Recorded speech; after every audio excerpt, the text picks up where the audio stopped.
had a chance to look at the note that I circulated, you will notice that I have put a set of essays together. And these essays were all written over a period of time. Caste in India is, of course, the earliest, 1916.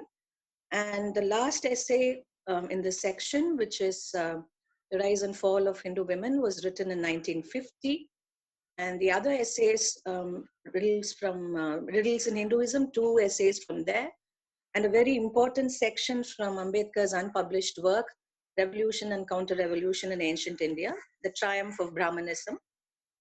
And I think this cluster of essays conveys some very important conceptual arguments that Dr. Ambedkar put forth to expand and deepen our understanding of the caste system.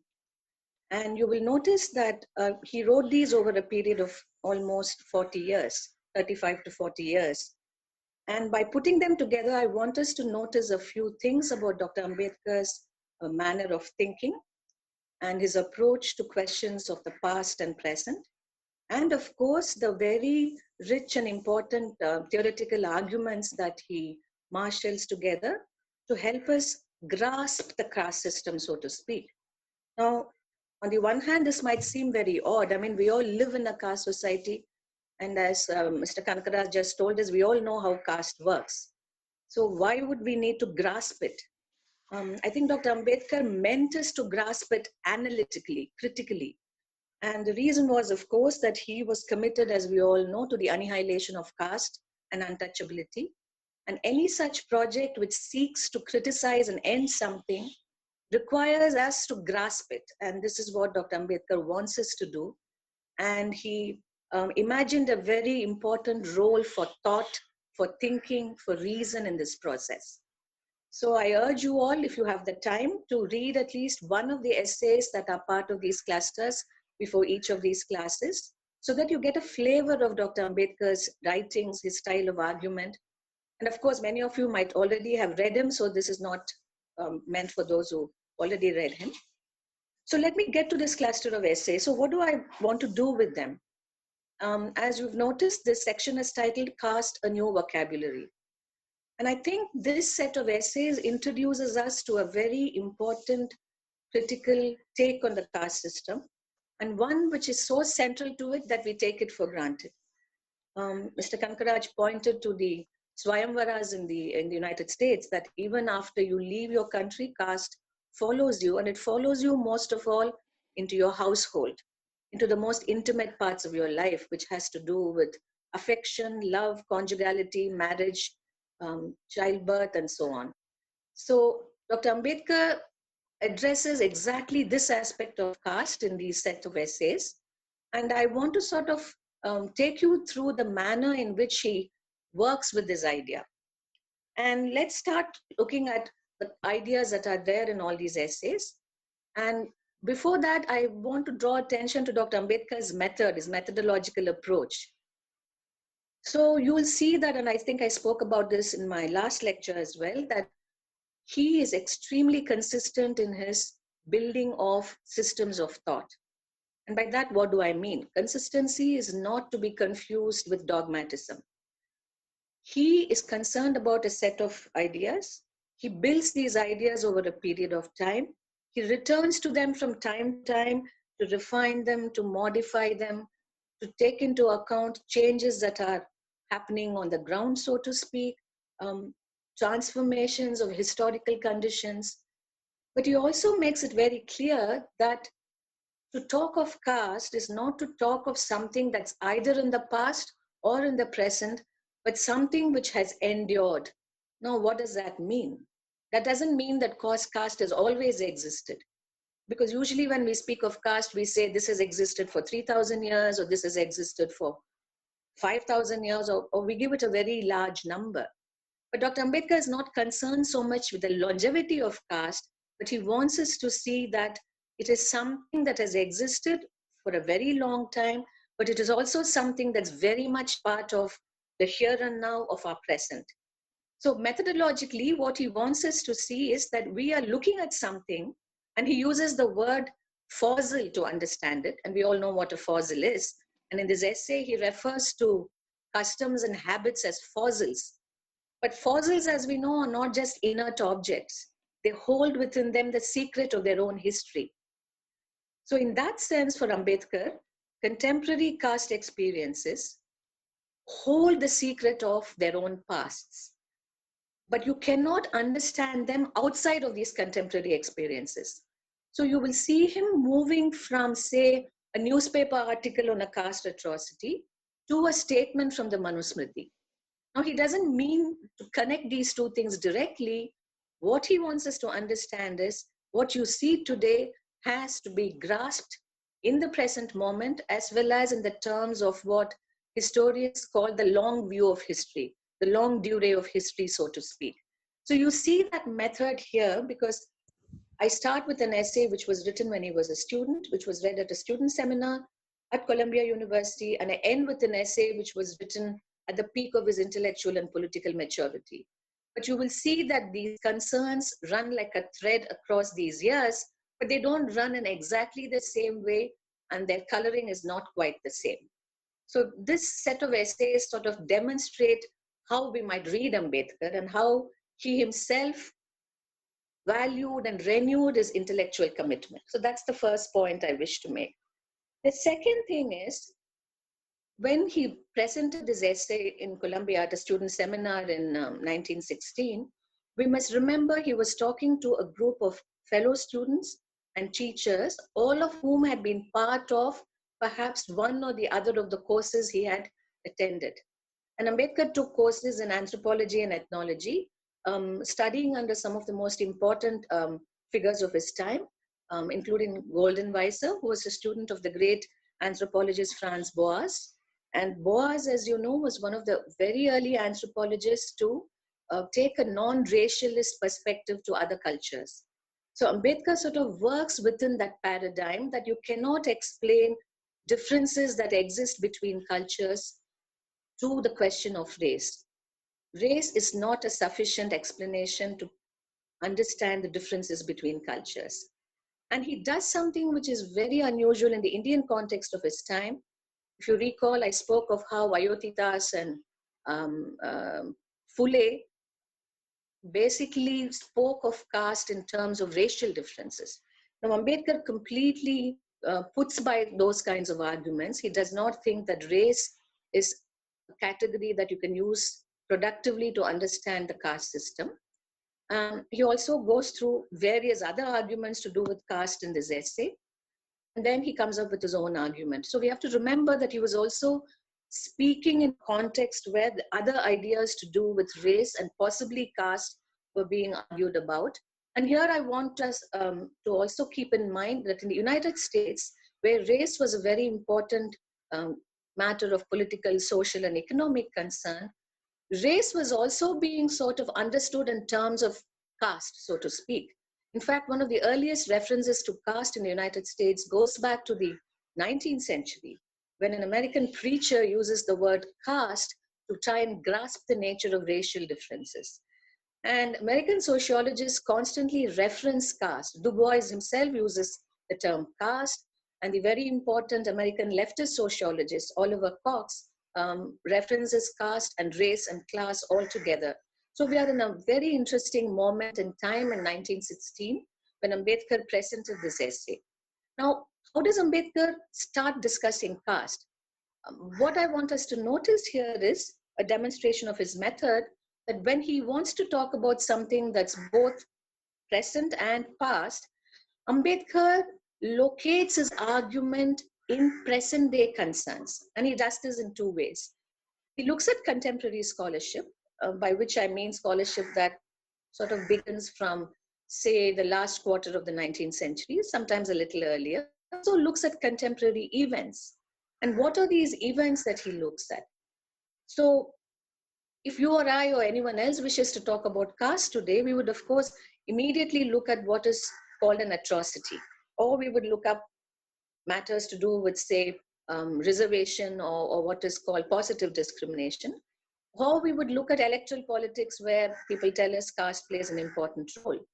In Ambedkar's time, you would imagine he would look at the non-Brahmin movement, which was active both in Maharashtra and to an extent in the Tamil Nadu context. But Ambedkar actually does not do that, though he talks about non-Brahmins and their reform and their interest in reforming the caste system. He doesn't begin from there. Rather, he begins with matters to do with women's lives, with what was known as the women's question. And the women's question in colonial India has been thought through in different ways, but I think it's centered around some very important issues that pertain to what we might call the Hindu so-called upper caste family. And what were these matters? One is, of course, sati, which we all know from our college and school textbooks. The other is the problem of widowhood. The third is the problem of child marriage. These were the three very important concerns that drew the attention of a number of people, both men and women, who felt that these were barbaric practices, they ought not to be practiced, and they actually were proofs of how India was perhaps not civilized enough. This is what missionaries told Indians, this is what India's rulers told Indians, and this is what some Indians told themselves. So these became matters of great concern, and people demanded changes in custom, people wanted changes in the law, and this is a history that some of us know very well. But Ambedkar picks up these issues not to talk about what is going on around these issues. Instead, he uses them to ask a very different set of questions, which is, what do these practices tell us about the larger social context? And as you will notice in this essay, he says that these are not practices that are ends in themselves. They are actually the means. So if these practices are the means, then what is the end that they gesture towards? All his life, Ambedkar would be concerned about means and ends. Why do you do something the way that you do it? And what do you hope to secure by doing it this way? So if sati, if the problem of compulsory widowhood imposed on Brahmin women and some other upper caste women, and if you have the practice of child marriage, what do these things tell us? They are the means towards another end. And the end for Ambedkar is, of course, what he would explain at great length in Caste in India, the sustaining and reproduction of the caste order. And this, I think, is a very, very important matter, which is not often kept in mind when we speak of the caste system. More recently, we've talked about it a great deal in view of all those horrible crimes of so-called crimes of honor, which my friend and mentor, Dr. Uma Chakravarti, says are actually custodial crimes because they happen in the custody of the family. And these crimes have alerted us to a very important aspect of the caste system, which is endogamous marriages.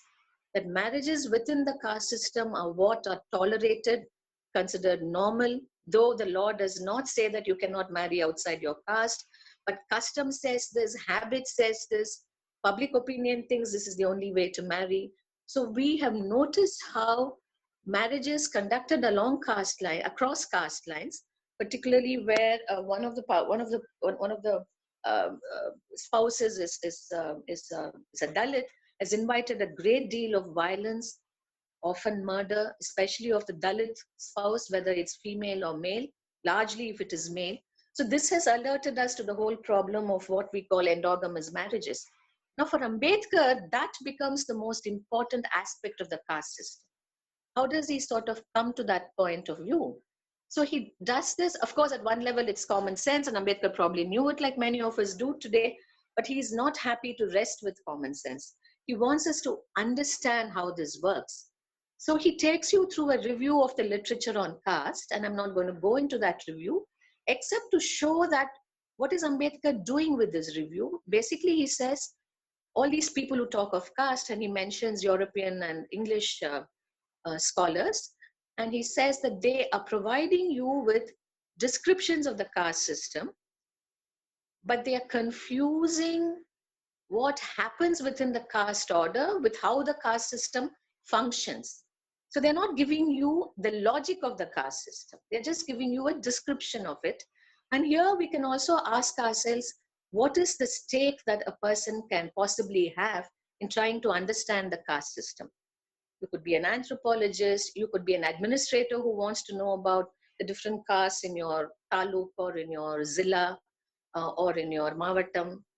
You could just be somebody who is interested in Indian culture, so to speak, or you could be an upper caste person who's troubled by the caste system but doesn't quite want to do away with it.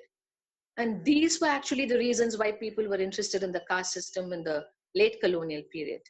But Ambedkar's interest was, of course, very different. One was, of course, that he was born into a community that was linked to the caste system but placed outside of it, a community or set of communities that experience the full and gruesome inequalities that the system is capable of. So he had a very strong ethical and political stake in understanding the caste order. He doesn't, of course, refer to it in this essay, but it's very evident that his desire to grasp it, to understand its logic, actually derives from his desire to end it, to what he would call the annihilation of caste. And here it's very interesting if you think about it. What he was trying to do is, in a sense, comparable to, say, what Karl Marx does with the doyens of classical political economy, whether it's Ricardo or Adam Smith, because for Marx, these economists were men of great learning, great insights, but their understanding of capitalism only served to naturalize it. Now, what does that mean? It means that they operate on the assumption that capitalism is a given, that it exists, and it cannot be otherwise. Whereas for Marx, it's very important to see it as a particular sort of historical development, and therefore to grasp it historically and dialectically, both in terms of what it is and in terms of where it comes from and what is it going to be in the future. So likewise for Ambedkar, it's not enough to have descriptions of the caste system, but actually to ask questions about the caste system in ways that explain its past and which help you to move into the future beyond the caste system. So which is why he's interested in the logic of the caste order. And here he quotes a very important and now forgotten text, which is S.V. Ketkar's study of the caste system. Ketkar was an Indian scholar who studied at Cornell University a few years before Ambedkar came to the United States. And his doctoral work was in the Manusmriti, but he also wrote a book on caste. And Ambedkar obviously was familiar with that text. And he says that Ketkar understood the caste system in terms of what really matters about it, that caste is kept in place through intermarriages within the community, within the caste community. Caste is therefore a system which is sustained by endogamous marriage practices, and therefore one is born into a caste system. So one has no choice. Because caste is based on marriage, you become a member of a particular caste by being born into that caste order. Now for Ambedkar, here precisely is where analysis is required, because you are born into a certain caste, whatever caste that is, you assume that caste is a birth-based identity. Now, of course it is, but Ambedkar wants us to notice that therefore it doesn't mean that because it comes with birth, that it is a given or this is the way things ought to be. Because birth is something so primeval and so old that we tend to imagine if this is how it is when somebody is born, this is how it must always be. So Ambedkar wants us to notice that this birth-based caste system is something that human beings created at a certain point in their history. And therefore he calls attention to the mechanism that secured the caste system as a given, that made it seem as if that it's a birth-based social order, and therefore there's something within quotes natural about it. And later on, of course, he would argue that this was considered sacred, that people sort of began to legitimize the caste system by saying that the caste order is sacred, this is how God intended it to be, this is what our scriptures tell us. So this is an argument he would make later, and where and how this argument was made is what he describes in the essay I've given you, The Triumph of Brahmanism. Anyway, I'll come back to that in a later point in my talk. So basically what Ambedkar wants us to notice is that The logic of the caste order is the system of endogamous marriages. This is why caste survives. This is how caste is reproduced. Then he goes on to say that, how did I come to this conclusion? And he comes to this conclusion by looking at contemporary practices such as sati and widowhood and child marriage. And he asks the question, what do these practices tell us about Hindu society? And then he demonstrates that each of these practices, even though they are practiced largely amongst the Brahmins, amongst perhaps in some parts of India, the so-called twice-born caste, which would include the so-called Kshatriyas, that this practice, what does it tell us about what the Brahmin community has in mind? And he goes back in time and says, perhaps they instituted these practices to create an enclosure around themselves. He uses the word enclosure. And we all know the word enclosure is a very interesting etymology. It refers both to the enclosure that was created in 18th and 19th century England to fence off common property resources and make them private property, the enclosure movement, so to speak. And Ambedkar knew about the enclosure movement, but he uses the word enclosure in a different sense to speak of the fencing off communities which until then had not been so closely and clearly fenced off. And in the Marathi, when he writes about this whole system of closing yourself by instituting the practice of endogamy, he uses the word fortification, not enclosure.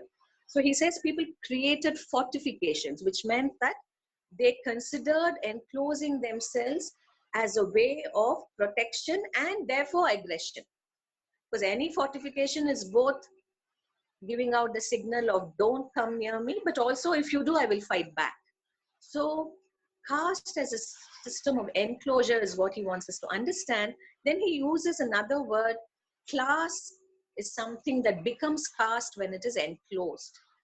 So who does this enclosure and why do they do it? And he says this was done by the Brahmin community very early on in time. And in the 1960 essay, he says, I will reserve for another occasion to think of why this happened. And the other occasion doesn't come until many years later when he gives us a speculative history of the caste system, which is what you have in revolution and counter-revolution.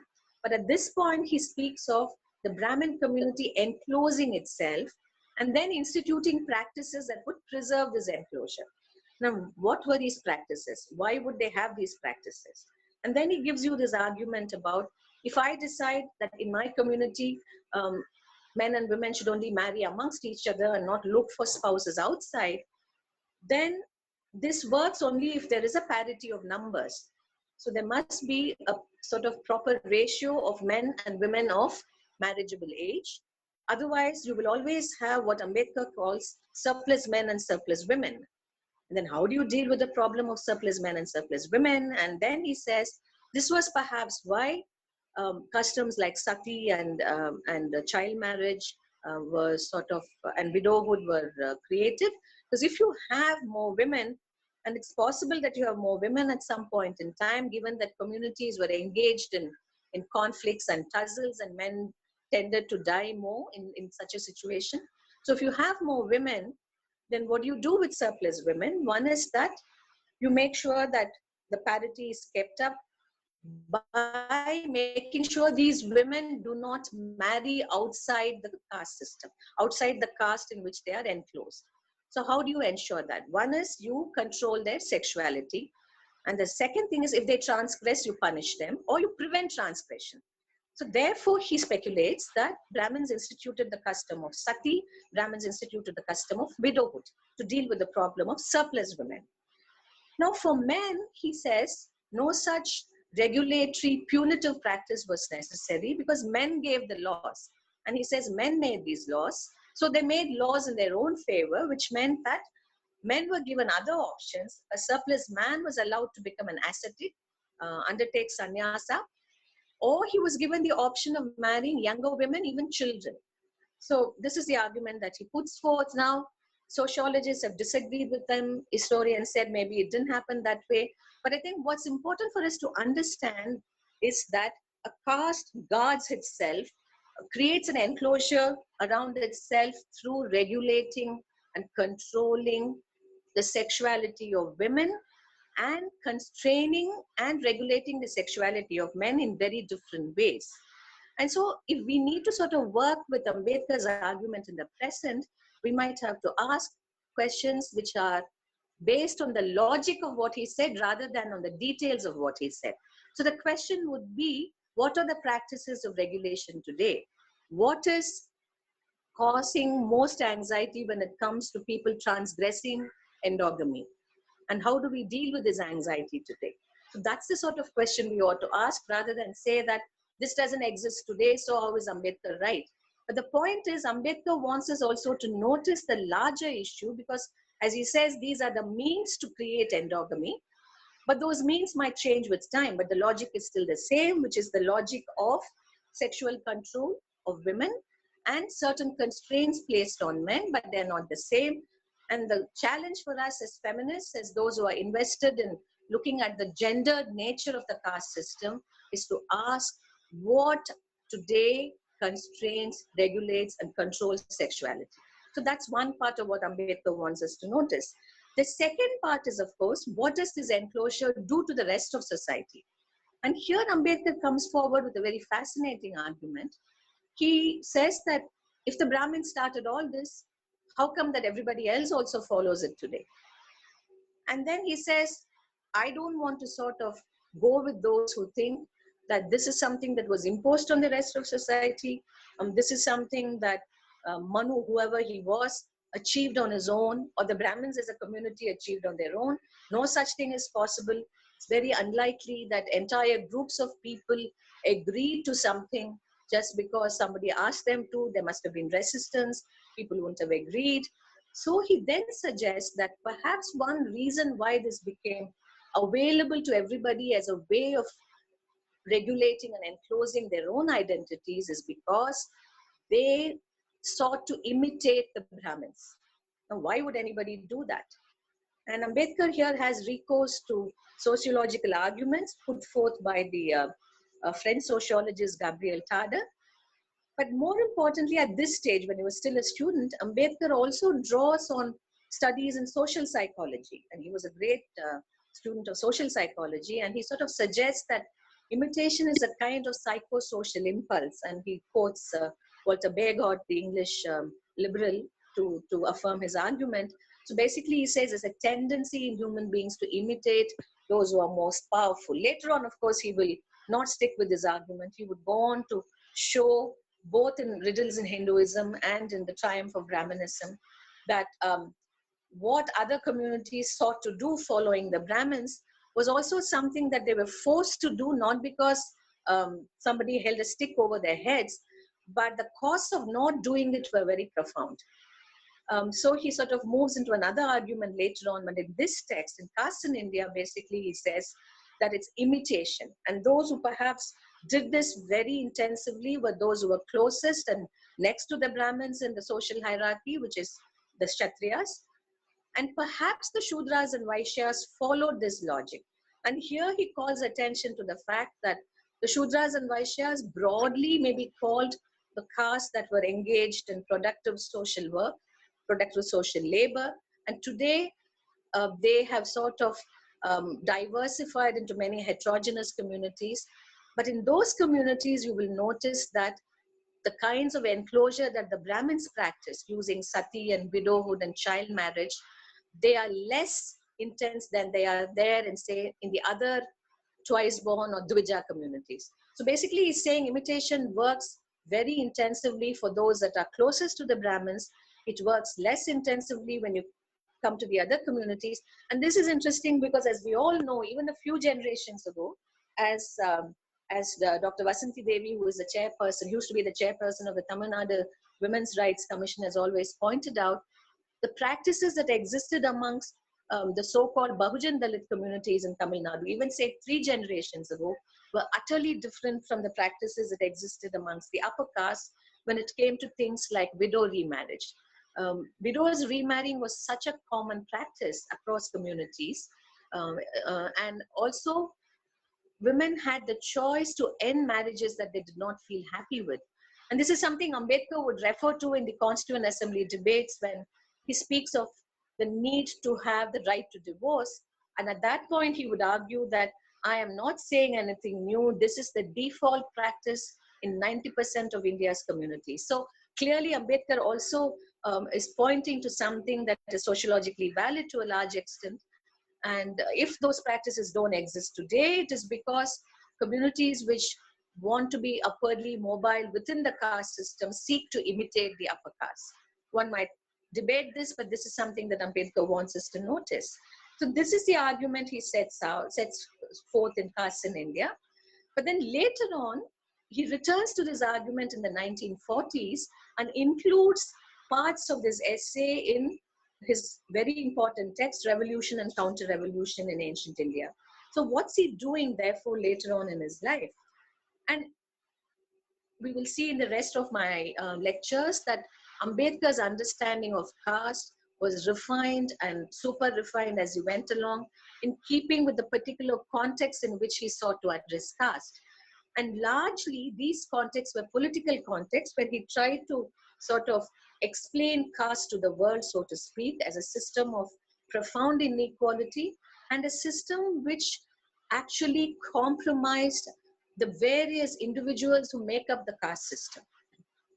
And in fact, he would use some extremely powerful conceptual phrases and arguments to describe what caste does. And as I said in my last lecture, one of the phrases that he uses in 1919, soon after he returns to India, when he makes a submission to the Southborough Commission, which is looking at political reform in India, that what caste does to the so-called untouchables is it confiscates their very persona, which means that caste compromises us at the deepest level of human existence. We become less than human because of caste. And therefore, he was very concerned about the various ways in which we became less than human. So when he tries to sort of understand this later on in a historical sense, he is concerned with unearthing the history of how this happened. And once again, he's concerned with his history because he wants us to understand all that is at stake for us if we wish to hold on to the caste system. So if you wish to annihilate caste, you better understand what is it that you will have to do. You understand its long historical existence. And this is what he actually does in The Triumph of Brahminism, helps us understand how the system came to be. And he stays with the argument about endogamy, but he then looks at other things. And here he's concerned with two things. Why did Brahmins institute this enclosure? What was the reason for them wanting to do it, which is a historical question? And how did they sustain it? How did they reproduce it? Or rather, how was it reproduced? And he has two things that he wishes to answer. One is, of course, that this whole movement towards enclosure, when a class becomes a caste, he wants us to notice that the class that he means is not the class in the Marxist sense, which is a production relationship, but class as an occupational division, which is a more sociological understanding of caste, of occupation. And Max Weber uses it in this sense. And Ambedkar uses the word class to mean varna. And as we know, there are four varnas, starting with Brahmins, and of course the Kshatriyas, Vaishyas, and Shudras, so to speak, as they were called. And he says these were the four classes in ancient India. And while they were unequal and they were sort of related to each other in a hierarchical sense, these were not communities that were entirely separated from each other. There was a certain measure of flexibility, and people could marry across varnas, people could get educated across varnas, and this is something he argues both in Revolution and Counter-Revolution and in that other text, who were the Shudras. But what he wants us to notice is this flexibility, as he calls it, and he points to two practices that demonstrate this flexibility, the practice of Anuloma and Pratiloma marriages. A Pratiloma marriage is what was considered within quotes normal, which is a man from a so-called upper varna marrying a woman from a so-called lower varna, a Brahmin marrying a Kshatriya woman, Kshatriya man marrying a Vaishya woman and so on. And Anuloma is the reverse of that, which is a woman from a lower varna marrying a man from a higher varna. Or a man from a lower varna marrying a woman from a higher varna. So in any case, Ambedkar says that these practices of pratiloma and anuloma existed point to the fact that people contracted marriages across the varna, which means that even though there must be some sort of an injunction that you marry within the varna, there were people who kept breaking these laws, so they created new categories. So the transgressions were there, and they were tolerated, new categories were created to accommodate them, but something changed at some point. Now, why did this change come about? And here I think Ambedkar wants us to notice that this was not a change that had only to do with the conflict between varnas. So we may be tempted to think that Brahmins built this whole fortification around themselves because they wish to proclaim their superiority over all other varnas. Ambedkar does not disagree with this possibility, but he says that conflicts within varnas were there all the time. And in fact, he sort of half ironically says, if you think of a varna as a class, then India knew class conflict from very early times onwards. Brahmins and Kshatriyas fought all the time. Kshatriyas fought amongst themselves and created internal divisions, pushing away one section to become Shudras. So basically, he says there was class conflict, but not all class conflict led to the enclosures that emerged with endogamous practices. So what brought about this enclosure? And for him, this was occasioned by the changes ushered in by Buddhism. So basically, he wants us to notice that at some point in time, given all the kinds of dissensions and conflicts that were there in Vedic society, when Brahmins were still held in esteem, but Brahmins were also being questioned by Kshatriyas and by others, one of the forms in which Brahmins sought to sort of legitimize their own position was to keep affirming their superiority and seeking to control various other social communities through the practice of the yagna. So demanding that everyone does sacrifices, everyone gives dakshina to Brahmins, and so on.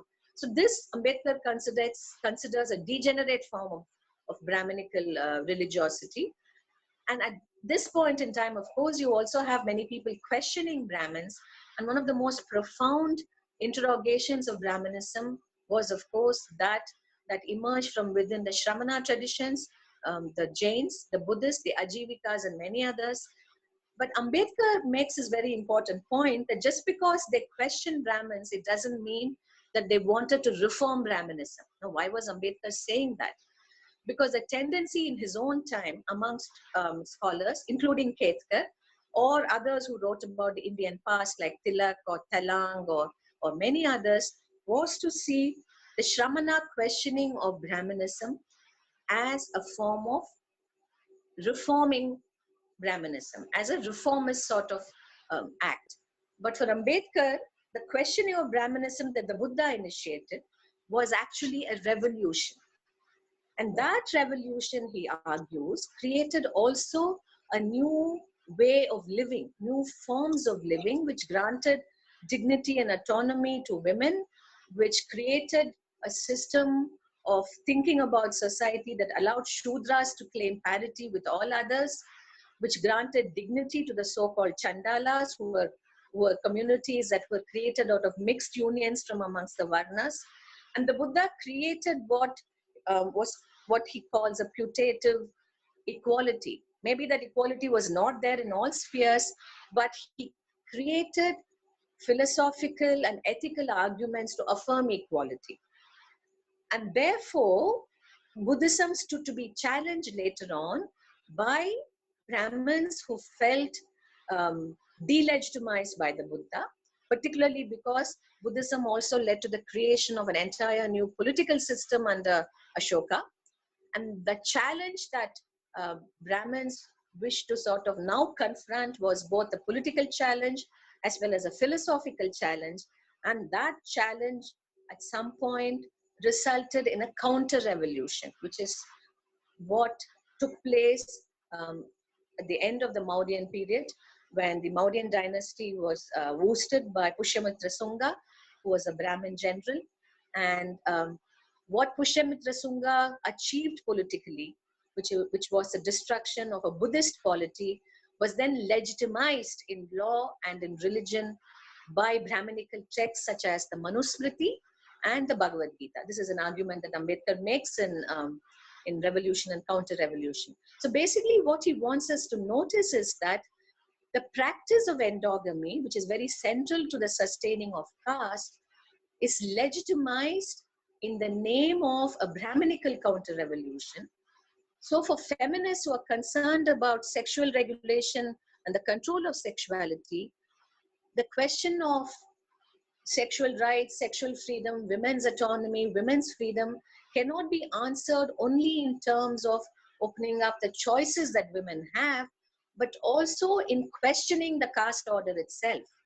So if you want to assure women autonomy, if you want to assure women and those of us who are not comfortable with the sexual politics of the caste system, then one logically and necessarily has to endorse and completely accept the need for the annihilation of caste. So this is the argument Ambedkar wants us to take seriously, because the institution of the caste enclosure was to come back and hit at Buddhism, come back and hit at equality. So therefore, we need to sort of understand that endogamy is a logic which is sustained by an affirmation of the caste order, by legitimization of the caste order. And the two essays that are part of the collection that I've asked you to read, riddle number 18 and riddle number 19, calls attention to how the Manusmriti creates legitimacy. How does the Manusmriti do this? One is by completely criminalizing acts of transgression, so that anybody who dares to marry outside the varnas, the scheme of things that the Manu Smriti considers important, is immediately consigned to illegitimacy, to Shudrahood, to Chandalahood, with such a viciousness, with such a set of punishments, that the transgression is completely sort of criminalized. The other way in which this is done is by the degradation of women. And Ambedkar's argument here is that women's status, which saw an improvement under Buddhism, was consciously degraded under the Brahminical counter-revolution. And how was this degradation achieved? So earlier, when marriages across Varna happened, the children that were born of those unions were still sort of brought within the terms of the social order, however hierarchical it was, and allowed to retain the name of the father, even if the mother was from a so-called inferior Varna. But in Manusmriti, he says what Manu does is, whenever it is a lower caste woman who's marrying an upper caste man, or daring to have a relationship with an upper caste man, the children are deemed to follow the Varna of the woman, which means that they are considered illegitimate. And the relationship that this woman can possibly have with an upper caste man is itself criminalized. So this is the argument he wants us to understand in these two riddles. So he says the so-called patriarchal logic, wherein children are known through the names of their fathers, is then sort of modified when it comes to children of women of lower caste, so that these children will always remain part of so-called lower caste communities. So basically what Ambedkar wants us to notice is it's not a win-win situation for women in any sense of the word. Women within Brahmin communities are controlled in a certain way, whereas women within other communities are criminalized in a certain way. So for him, the Manusmriti represents the text of the counter-revolution. He doesn't think that the Manusmriti injunctions were always followed, but he wants us to notice the force of those injunctions. And he says that points to the anxiety that the Brahminical system had about the Buddhist revolution. And the Buddhist revolution is what began perhaps the system of enclosures amongst the Brahmins, which later on got consolidated in the Brahminical counter-revolution. So I want to end this lecture by pointing to Ambedkar's very brilliant and original understanding of caste, which is very different from all that existed in his own lifetime. And he's carrying forth an argument that Ambedkar makes into a very different sort of to a very different level, where endogamy becomes not only the mechanism that secures the reproduction of the caste order, but it's also a mechanism that is affirmed, celebrated, and upheld by the Manusmriti, by the entire scriptural tradition that emerges after what he calls the Buddhist revolution. So endogamy is not simply a control of female sexuality and a control of male sexuality in the so-called lower varnas and a set of injunctions that are given to Brahmins, but it also is a mechanism that is elevated to the principle of fighting the Buddhist revolution and of endorsing the Brahminical counter-revolution. So any fight in the Indian context which takes place within a feminist political space has to necessarily then proceed into a space which asks for an annihilation of caste. So this first set of essays bequeaths to us a very new and rich vocabulary of caste and of fighting caste. And we'll pick this up again later on with the next set of lectures when Ambedkar expands this understanding of caste to include various other forms of caste injustice and inequity.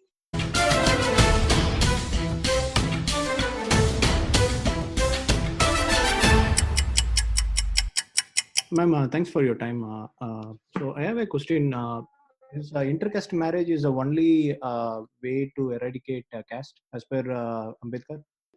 Intercaste marriage, he says, will amalgamate communities, but he doesn't think intercaste marriage is the only solution to end caste. Basically, he's pointing to the fact that because there's an absence of intercaste marriage, we do not see ourselves as connected at all. And love and affection and sexual union are very important means of connecting to other people. So I think for Ambedkar, the absence of this shows the ways in which caste society is kept in place. But he also would later on speak of how the opening up of marriage choices has to ultimately also translate into social fellowship, into fraternity, into what he calls maitri. And that requires a revolution in other spheres of life, including the economic sphere and the social sphere and the philosophical sphere. Okay, thank you, ma'am. Okay. See, of course, the terms intersectionality are very much part of our historical context. And also the way we sort of index and list oppressions points to a certain methodological approach and a philosophical approach that has emerged in the 21st century, so to speak. So how do we then sort of use our context to understand what Ambedkar was saying? I think Ambedkar's argument about means and ends is a very complex one, and hopefully I'll return to talking about it at a later point in these lectures. But basically, when Ambedkar refers to means and ends, he doesn't mean to sort of arrange means and ends in a kind of a fixed scheme.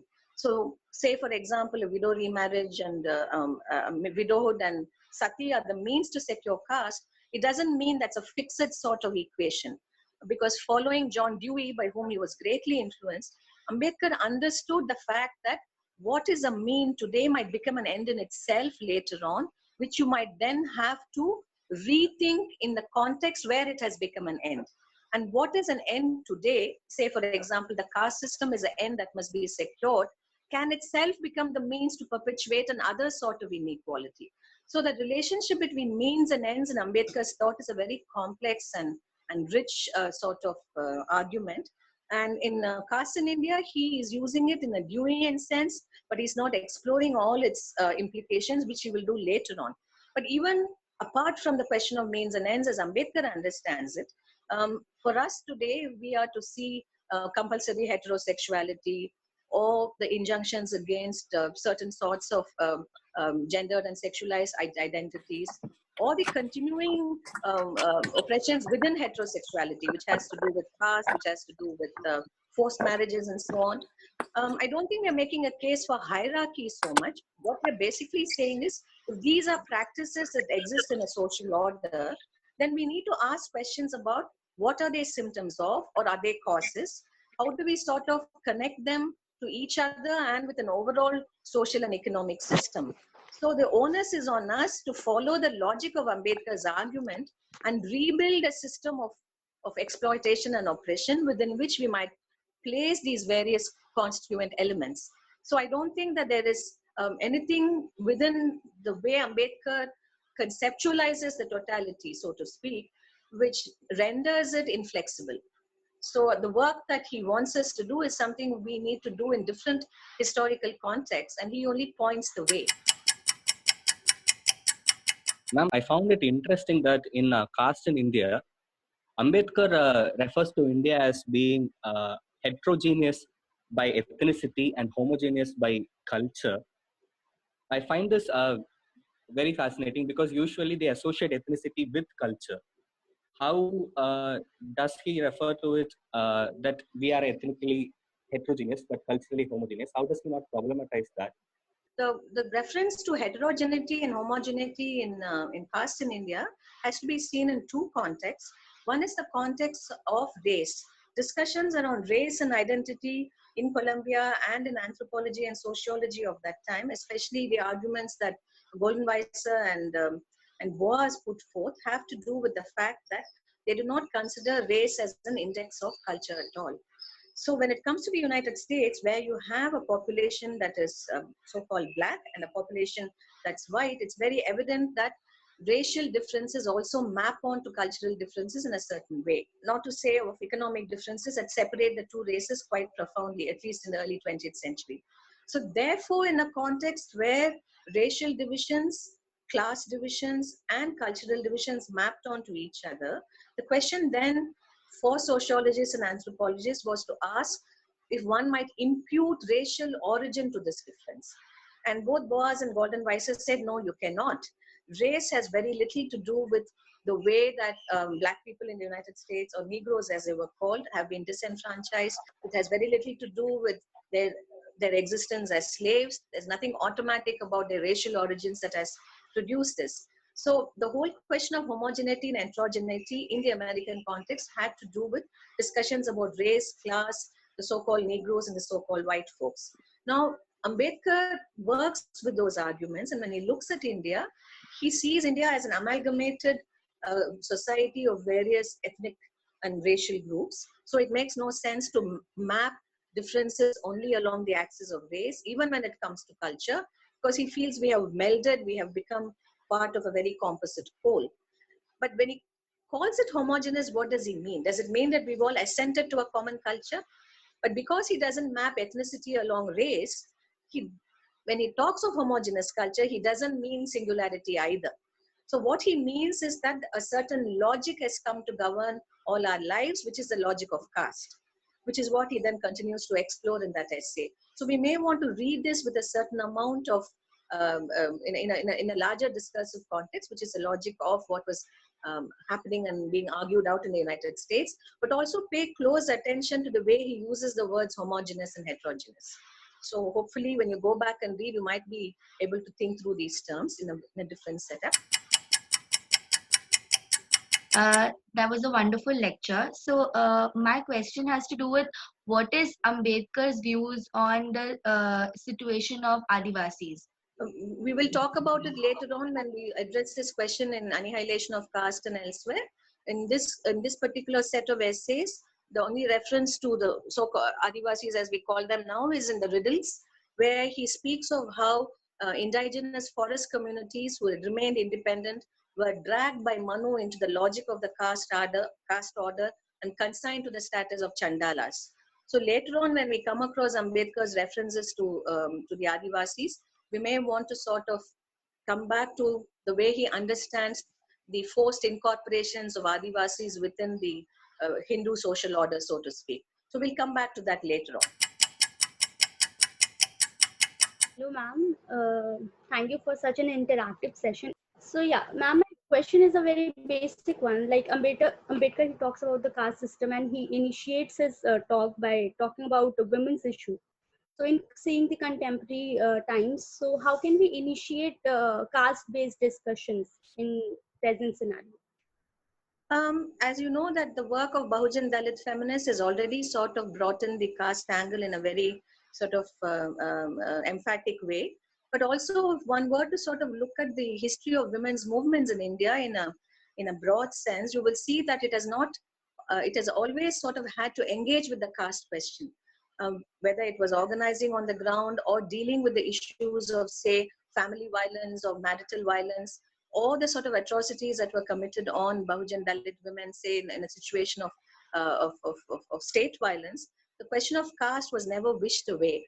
I think what was not always done was in connecting up issues of violence or discrimination against women with the sort of anti-caste radical intellectual tradition that is part of our inheritance, which goes back to Phule, and then you have Periyar and Ayotitas and Ambedkar and many others who are part of that tradition. We haven't made those connections explicitly. But in more recent times, there's been a lot of writing by Dalit Bahujan feminists, and also historians like Uma Chakravarti and many others. So I think there's enough material for us to start understanding how we might bring in discussions of caste in the context of feminism. The question that I have is, the casteism in India, it's been there for a very long time. But after Ambedkar, we are still fighting, struggling. But even in 21st centuries, even though the casteism is not completely gone, but there are a lot of awarenesses there, but still people are upholding their casteism. And whatever was happening maybe 50 years ago, it may not be there in the same scale, but it still exists in a very significant way.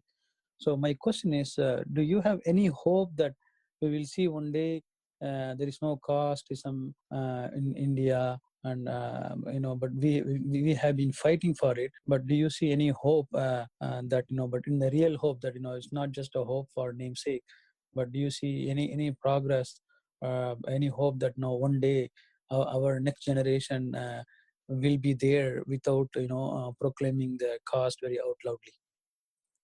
I am certainly very hopeful. For me, Ambedkar's life and work symbolize hope more than anything else. Given the sorts of challenges he faced, he never lost hope, neither did he give in to cynicism or bitterness.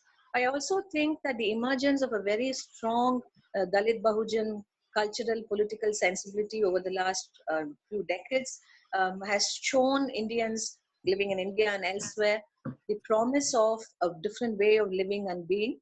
And I do think that it has sort of become a point of discussion and debate amongst those who are part of the so-called upper caste also. And I think that's the signal victory of the Dalit Bahujan movement, that they have pushed these issues to be part of discussions in mainstream media, in popular media. How else can you sort of then explain the success of something like Pa Ranjit Scala or Kabali? And also that this is becoming a point of scholarly and critical discussion across the world, and that we are having conversations like this today on Zoom. I think all of these signify hope, and while we may not ever see a world that is entirely free of class, race, or caste divisions within our respective lifetimes, we all sort of work with what is given to us in the present, in these circumstances. And I, for one, certainly believe that there is enough around us that should be a cause for hope. And that hope is being born and actualized by our Dalit Bahujan comrade communities. I have a couple of questions. I will confine it to two. One is the text that you shared, the Riddles in Hinduism, where Ambedkar talk about the so-called birth of the mixed castes. That what he calls is a perversion of Brahminism, which defamed the very powerful and respectful tribes into the bastards, what he called the bastardization of caste. So I've never seen Ambedkar use lower himself when he explains some things. So why he went to such an extent and use such words? You told in the first session that he is very careful in choosing his words. Second is, when there is a progressive women movement, for example, take the Me Too. When the Me Too movement is started in India, that it is delegitimized by the so-called Bahujan and Dalit feminist. There is an upper caste movement. So how we can engage both of them in the caste question? I think we have to sort of, Ambedkar doesn't use words in a demeaning sense. I would like to clarify that. When he talks about bastardized caste, he's actually referencing the ways in which these communities have been spoken of in various kinds of sociological writing of his time. and also in the Hindu law commentaries themselves. So if you think that the legitimate form of social existence is when a child is born out of what is considered a legitimate marriage, so anybody who is conceived of and raised as a child outside of that legitimate marriage circle is called a bastard in law. That's English common law for you. So he's basically using the legal and semi-legal terms that were part of his context and calling attention to the fact that the Manusmriti actually criminalizes what were once merely legal terms. So he's doing something very subtle with the word bastardization there. And I think Ambedkar's use of language always is very, very precise and careful. So that's how I would like to sort of understand his use of the word bastardize. Now your second question about Me Too and so on. I personally don't think Dalit Bahujan feminists sort of did not recognize the importance of Me Too. I think they were calling attention to the fact that the sort of things that you saw in the Me Too movement, especially the kinds of systematic sort of sexual control that people in positions of power exerted against women that worked with them, they wanted feminists to notice that this is also something that's very central to how the caste system works. And also that a number of Dalit Bahujan women who are caught in these situations are not in a position to speak up, especially say if you're a construction worker, if you're a woman in a textile sweatshop, if you're a domestic helper, how do you sort of talk about the sorts of discrimination and the sorts of acts that you're subject to in an everyday sense? So I think they were trying to expand the limits of the Me Too movement and also to persuade feminists to see this in a larger structural context. And I think some feminists did do that as well. So I personally don't see a contradiction here.